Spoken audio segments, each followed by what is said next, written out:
Assalamualaikum warahmatullahi wabarakatuh.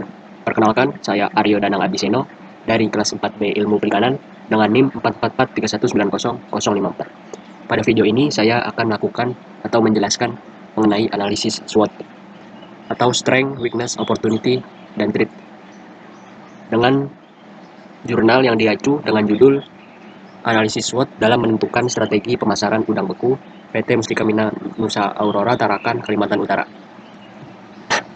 Nah, apa sih SWOT itu? SWOT adalah singkatan dari lingkungan internal, strength, dan weakness, serta lingkungan eksternal, yaitu opportunities dan threat yang dihadapi dunia bisnis.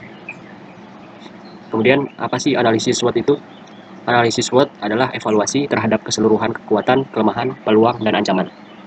Analisis SWOT membandingkan antara faktor eksternal, peluang, dan ancaman dengan faktor internal, yaitu kekuatan dengan kelemahan.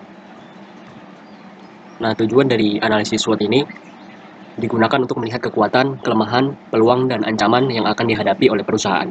Dengan melihat kekuatan yang dimiliki, serta mengembangkan kekuatan tersebut, dipastikan bahwa perusahaan akan lebih maju dibandingkan pesaing yang ada. Demikian juga dengan kelemahan yang dimiliki, harus diperbaiki agar perusahaan bisa eksis. Peluang yang harus dimanfaatkan sebaik-baiknya oleh perusahaan agar volume penjualan dapat meningkat. Dan ancaman yang akan dihadapi oleh perusahaan haruslah dihadapi dengan mengembangkan strategi pemasaran yang baik. Sebelum melakukan analisis SWOT, dilakukanlah klasifikasi faktor internalnya. Nah, di sini untuk klasifikasi faktor internalnya meliputi faktor kekuatan atau strength dan kelemahan. Untuk faktor kelemahan, untuk faktor kekuatan, yang pertama ada produk memiliki kualitas dan nilai gizi yang tinggi, kemudian produk sesuai dengan standar mutu ekspor, kemudian luasnya jaringan pemasaran, terus ada tingkat kepercayaan tinggi dari konsumen, dan yang terakhir manajemen produksi dan SDM yang baik. Sedangkan untuk kelemahannya atau weakness, yang pertama yaitu kurangnya tenaga ahli, dan yang kedua petani binaan yang kurang edukatif. Nah, berikutnya itu adalah faktor eksternal yang meliputi peluang dan ancaman. Yang pertama untuk peluang yaitu permintaan pasar meningkat. Yang kedua, proses budidaya yang mudah. Yang ketiga, produk digemari konsumen, lokal maupun ekspor. Yang keempat, luasnya jaringan dengan pihak-pihak tertentu. Yang kelima, kurangnya pesaing. Yang keenam, tersedianya tenaga kerja. Dan yang terakhir itu adanya bantuan dana dari luar negeri. Sedangkan untuk ancaman, yaitu yang pertama yaitu adanya pesaing, dan yang kedua perubahan kebijakan pemerintah. Nah, setelah itu lakukan analisis faktor internal atau IFAS, Internal Factor Analysis Summary. Di sini prosedurnya atau langkah-langkahnya yaitu yang pertama kita menyusun faktor-faktor dulu yang menjadi kekuatan dan kelemahan. Seperti tadi yang sudah dibahas pada slide sebelumnya. Kemudian yang kedua yaitu melakukan pemberian bobot dari 1 hingga 0. Bobot 1 yaitu sangat penting, bobot 0 itu tidak penting, tergantung besarnya dampak faktor. Kemudian yang ketiga, melakukan pemberian rating skala 4 sampai 1. 4 itu kekuatan yang besar, sedangkan 1 itu kekuatan yang paling kecil. Nah, kemudian yang keempat, lakukan pemberian rating skala 1 sampai 4. Nilai 1 itu kelemahan yang besar, sedangkan nilai 4 itu yang paling kecil. Nah, lanjut nomor 5, melakukan perkalian antar bobot dengan rating, sehingga diperoleh nilai untuk setiap faktor. Nah, yang keenam, nilai setiap faktor ini dijumlahkan sehingga diperoleh nilai total untuk faktor strategi eksternalnya. Nilai ini menunjukkan bagaimana perusahaan bereaksi terhadap faktor-faktor internalnya dan dapat digunakan sebagai pembanding untuk perusahaan sejenis. Nah, untuk prosedur analisis EVAS atau External Factor Analysis Summary-nya, yang tadi adalah IFAS menyusun faktor-faktor kekuatan dan kelemahan, sedangkan yang ini menyusun faktor-faktor yang menjadi peluang dan ancamannya. Nah, setelah itu baru melakukan pemberian bobot dari 1 hingga 0. Bobot 1 itu sangat penting, bobot 0 itu tidak penting, bergantung besarnya dampak faktor. Kemudian nomor 3, melakukan pemberian rating skala 4 sampai 1. Skala 4 itu peluang yang besar, sedangkan skala 1 itu peluang yang kecil. Kemudian langkah nomor 4, memberikan rating skala 1 sampai 4. Skala 1 itu ancaman yang besar, sedangkan skala 4 itu ancaman yang paling kecil. Lanjut nomor 5, melakukan perkalian antar bobot dengan rating sehingga diperoleh nilai untuk setiap faktor.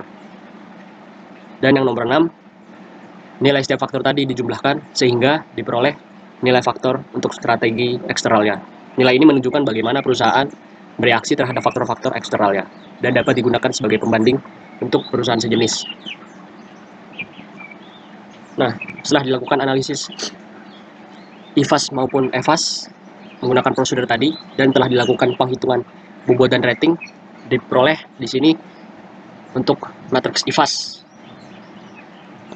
dengan rating di sini 2 sampai 4. Untuk rating 4 itu berarti kekuatan yang paling besar, sedangkan 2 kekuatan yang paling kecil.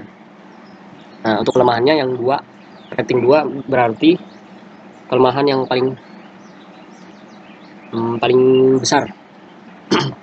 Nah, kemudian kita beralih ke matriks EFAS. Di sini interval ratingnya 2 sampai 3. 2 artinya pada peluang ini berarti peluang yang paling besar, sedangkan 3, rating 3 merupakan peluang yang paling besar, sedangkan 2 peluang yang lebih kecil daripada 3.